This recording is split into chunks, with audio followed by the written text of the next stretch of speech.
સુરતમાં ખાડીપુરનો ભોગ બન્યા લોકો પ્રી મોન્સૂનની કામગીરીમાં વેઠનો ભોગ સ્થાનિક લોકો બન્યા છે।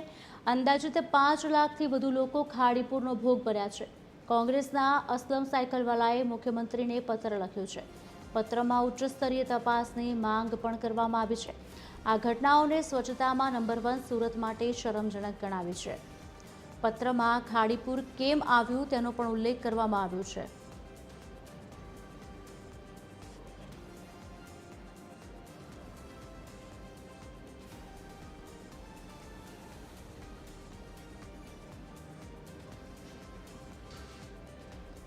દ્વારા માનનીય મુખ્યમંત્રી શ્રી ભૂપેન્દ્રભાઈ પટેલ ગુજરાત રાજ્ય શ્રીને એક લેખિત રજૂઆત કરવામાં આવી।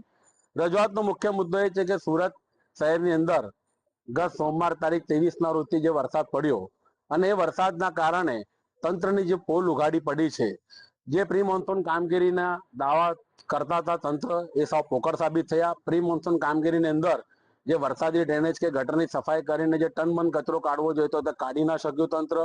ખાડી ડ્રેજિંગનું કામમાં બિલકુલ નિષ્કાળજી દાખવી અને એના મુખ્ય જવાબદાર કોઈ હોય તો સુરત મહાનગરપાલિકાના મ્યુનિસિપલ કમિશનર શ્રીમતી શાલિની અગ્રવાલ છે।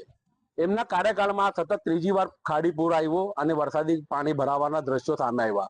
તેમ છતાં એ મ્યુનિસિપલ કમિશનર તરીકે એમને કાર્ય કરવામાં સાવ નિષ્ફળ સાબિત થયા છે, બેદરકાર રહ્યા છે। આવા મ્યુનિસિપલ કમિશનર શ્રીને સુરત શહેરની સુખાકારી માટે સરકાર શ્રી તાત્કાલિક અન્યત્ર સુરતની બદલી કરવી જોઈએ।